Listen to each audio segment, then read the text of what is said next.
Muscles, luxure, classe et charisme dans les tréfonds de la mafia coréenne. Aujourd'hui, on parle de Sun Ken Rock. Elle a moto en 50,000, elle est comme à ta couleur. Elle est Jones, elle est Jones, elle est partie de Jones.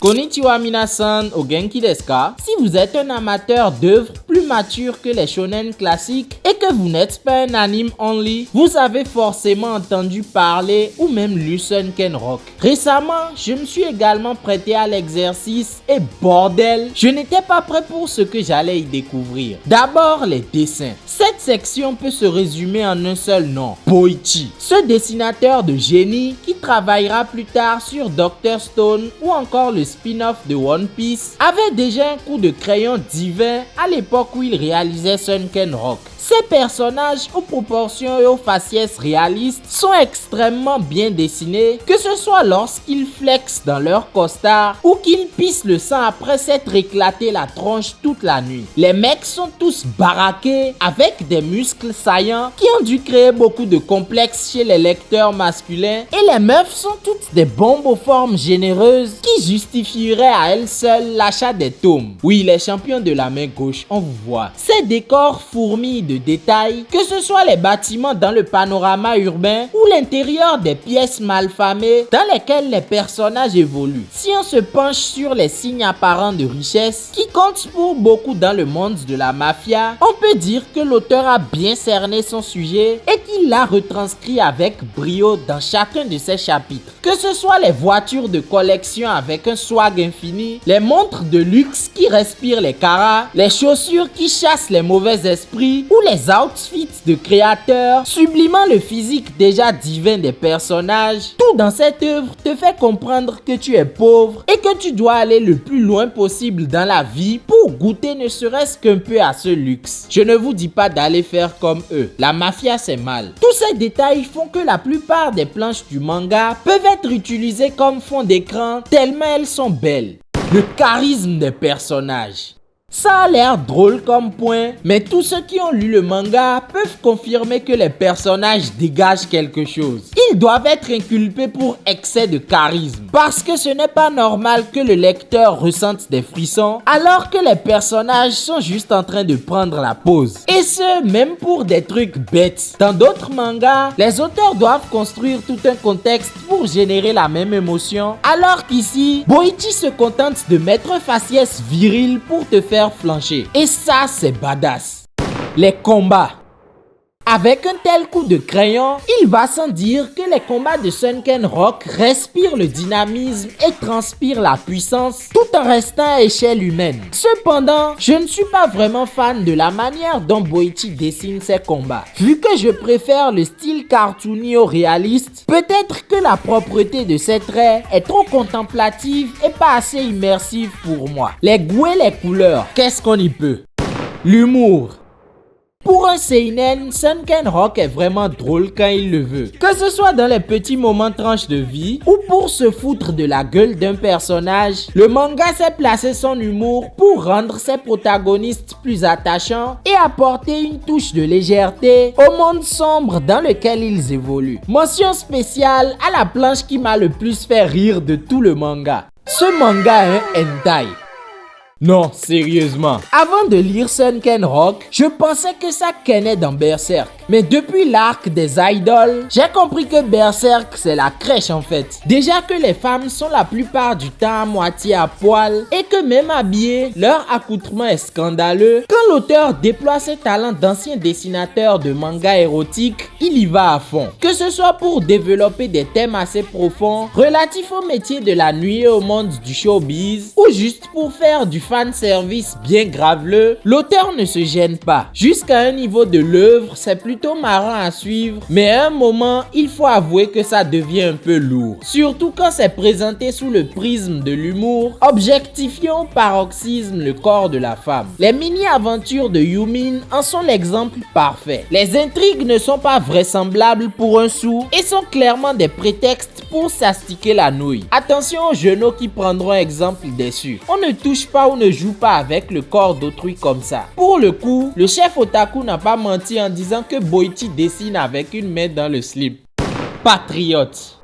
S'il y a bien une chose admirable dans ce manga, c'est qu'il suinte de toutes parts de l'amour de l'auteur pour son pays d'origine, la Corée du Sud. Que ce soit par les plats coréens qui sont omniprésents dans l'œuvre et qu'il prend le temps de décrire à chaque fois, ou par les côtés sombres de l'histoire de son pays, qu'il n'hésite pas à raconter tel un Louis-san qui présente les tabous du Japon et qui servent généralement de sous-texte à ses intrigues. L'histoire. J'en parlais plus tôt, mais l'histoire de Sunken Rock, qu'on pense être un délire furieux à l'esprit shonen de prime abord, est en réalité plus sombre qu'il n'y paraît. Cela se fait sentir dès le premier arc important du manga, quand on voit ce que subit le personnage féminin au centre de l'intrigue. Et plus on évolue dans l'œuvre, plus on tombe sur des histoires assez dégueulasses, illustrant bien la triste réalité que subissent bon nombre de personnes dans les grandes métropoles asiatiques. En outre, il traite également de politique et de jeux de pouvoir jusqu'à atteindre des dimensions nationales voire internationales. Cependant, tout ce contexte assez sérieux est parfois désamorcé par les motivations des personnages qui sont un peu niaises voire hors de propos. Par exemple, quand le gang de Ban Fwong attaque sauvagement les membres de la Sunken Rock Team et qu'après un arc entier de violents combats, ce dernier révèle qu'il faisait tout ça pour protéger Kitano Ken, on se dit que soit les persos ont un grain, soit ce dénouement n'a pas de sens. Et cela s'empire dans la suite de l'œuvre qui fait un virage à 180 degrés et bascule dans le sanglant. Là où les intrigues se réglaient à coups de poing de Talk no Jutsu viril, ça s'est mis à mitrailler, à découper des darons avec des morts en veux-tu en voilà. Passé ce point de l'histoire, on pensait avoir tout vu quand le twist final a perdu le reste de la fanbase. Revenons sur ce qui s'y passe. La fin.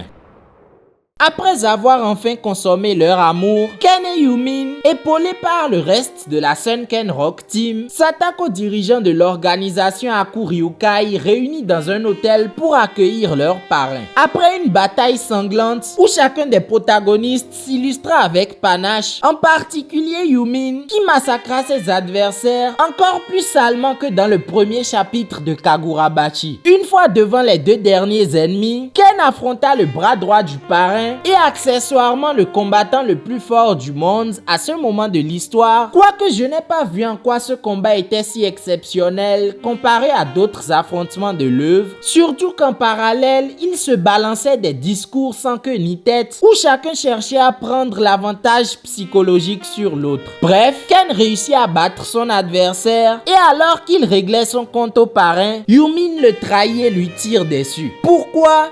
Un peu comme si à la fin de Wakfu, Amalia poignarde Yugo sans raison concrète. Et ce revirement semble encore plus étrange quand on réalise qu'il venait de prendre le contrôle de la plus grande organisation du pays qu'ils pouvaient gouverner ensemble. Mais non, elle a préféré renoncer à l'amour de sa vie pour garder l'organisation pour elle, alors qu'il lui aurait laissé les rênes de toute façon. Bref, Ken ne semble pas lui en vouloir et tombe dans la mer laissé pour mort. Il est récupéré par un de ses alliés qui, comme par hasard, passait par là en bateau, puis le conduit en Amérique. 5 ans plus tard, il réapparaît aux côtés des survivants de sa team et commandite l'assassinat de tous les cadres d'Aku Ryukai pour prendre à Yumin tout ce qu'elle possède. Après une nouvelle ellipse de 5 ans, Ken atteint son objectif et avec toutes les alliances forgées en cours de route, il est maintenant à la tête de la pègre mondiale. Alors que la Black Widow de Ken tenait Yumin en joue, cette dernière avoue qu'elle est désolée d'avoir trahi Ken qu'elle croyait mort tout ce temps. La tueuse à gages épargne alors Yumin conformément aux instructions de Ken et après une autre ellipse de 5 ans, décidément, Ken envoie un intermédiaire auprès de Yumin et lui cède les actes de propriété de son business, disant que pour lui, elle ne l'a jamais trahi et qu'il a bâti cet empire pour elle.